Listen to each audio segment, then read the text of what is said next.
At Aberystwyth Students' Union and University, we believe that everyone has the right to live, work and study in an environment free from fear of all instances of bullying, harassment and violence. Unfortunately, we are living in a world where no one is entirely safe from sexual harassment and violence, especially those who identify as women. We refuse to accept that Aberystwyth is an abnormality and that sexual harassment doesn't happen here. We know it does. It's time to take action.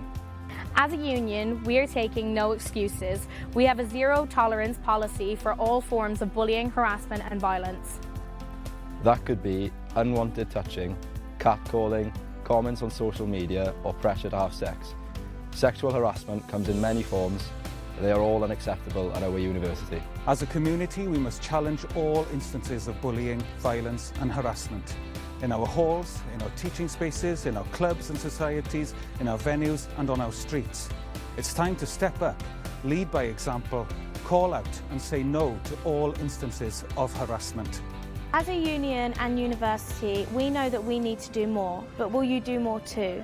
Our online consent module is available to everyone and covers sex and the law, practical scenarios and navigating feelings around consent. You can complete our online consent module by going to www.abersu.co.uk/consent. If you are a committee member or teaching staff, you can also take our pledge today and commit to no excuses. If you need support or know someone that does, please reach out. Our trained advisors want to help you. You are not alone and we will take every allegation seriously. This is your degree, your community and your campus. Let's make Aberystwyth a safe place for everyone.